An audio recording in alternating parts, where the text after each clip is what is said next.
Hello students, welcome to Prayagraj one day classes. I hope आप सभी बहुत ही बेहतर होंगे। मैं उम्मीद करता हूं आपकी तैयारी उससे कहीं ज़्यादा बेहतरीन तरीके से चली होगी। इस महत्वपूर्ण वीडियो में पूरी डिटेल इन्फॉर्मेशन शेयर करने से पहले सबसे पहले प्रयागराज वनडे क्लासेस के ऑफिशियल टेलीग्राम से जुड़ें।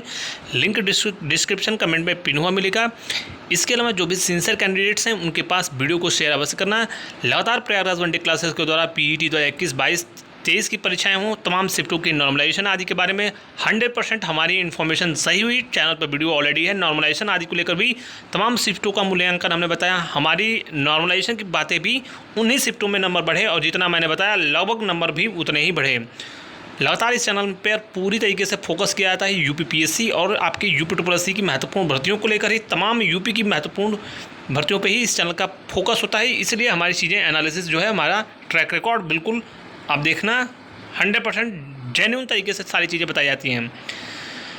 इस महत्वपूर्ण वीडियो में परीक्षा परिणामों के लेकर, इसके अलावा तमाम PET के परीक्षा परिणाम, नॉर्मलाइजेशन में किन शिफ्टों में फ़ायदा होगा, किन में थोड़ी सी कमी देखने को मिलेगी, पेपर क्यों इस प्रकार से आया है, यानी पेपर आसान क्यों बना, इसके अलावा PET में कितने विज्ञापन जारी किए जाएंगे, कब जारी किए जाएंगे, तमाम चीज़ें आपको बताई जाएंगी।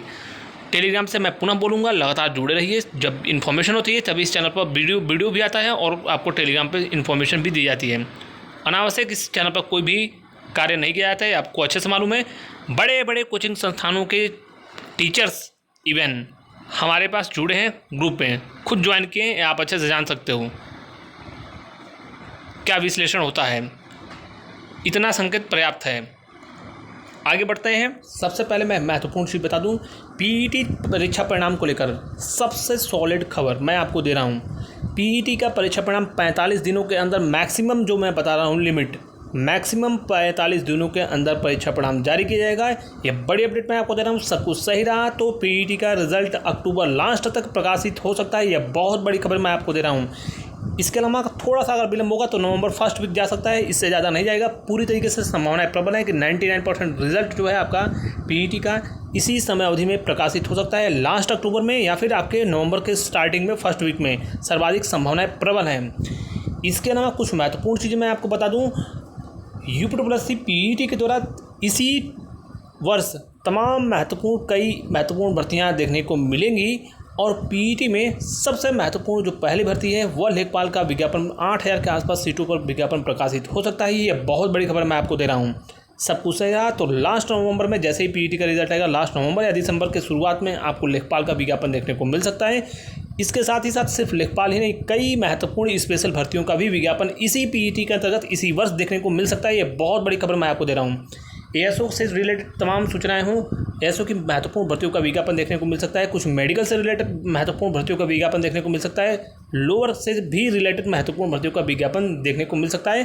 पूरी संभावना है कि 3 से 4 महत्वपूर्ण विज्ञापन चुनावों से पहले, चूँकि आचार संहिता लगेगी, इसीलिए ये तमाम चीज़ें सबसे तेज़ गति से होने की संभावनाएँ प्रबल हैं, जिससे लगातार आगे की लगभग मार्च तक चुनाव की प्रक्रियाएँ चलेंगी, मार्च अप्रैल तक।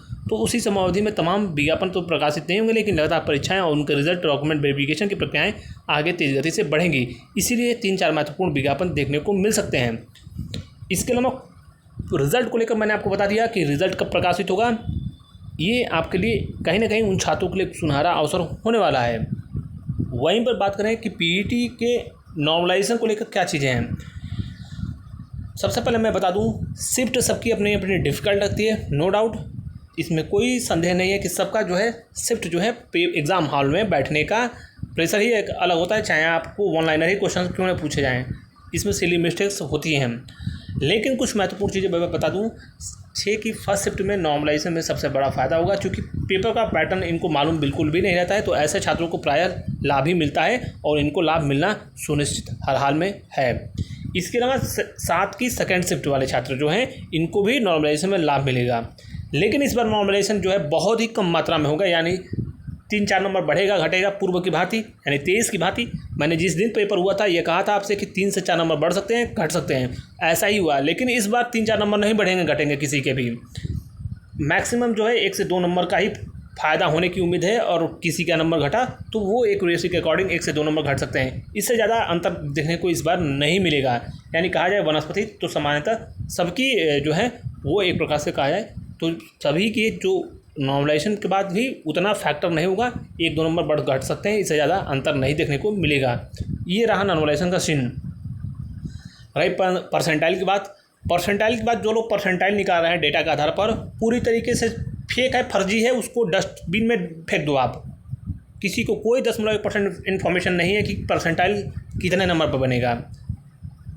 ये ऐसे कोई आपकी कट ऑफ नहीं है कि प्रिडिक्शन कर दिया जाए और उसी के आधार पर जो है सारी चीज़ें 100% हो जाएं। रही 99 परसेंटाइल की बात, मैं पुनः बोल रहा हूँ, मेरे अकॉर्डिंग जो नॉर्मलाइजेशन के बाद और तमाम चारों शिफ्टों में जिन बच्चों के नंबर लगभग 75 से लेकर 77 के आसपास होंगे, वह जो है 99 परसेंटाइल, 77-78 वाले 99 परसेंटाइल आराम से पा सकते हैं। इसमें कोई ई फॉरवर्ड नहीं है।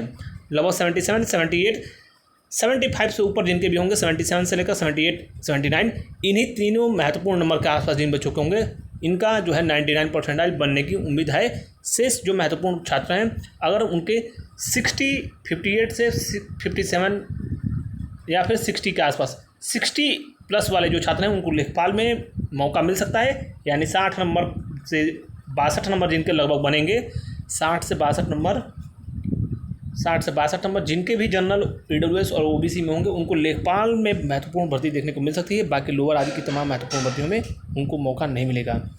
स्पेशल महत्वपूर्ण जो भर्तियाँ आएंगी, उसमें कहीं ना कहीं कहा जा सकता है कि स्पेशल में तो कट ऑफ बिल्कुल भी नहीं जाती है। यानी स्पेशल में 2, 4, 5, 10 नंबर भी होंगे तो हो जाएगा।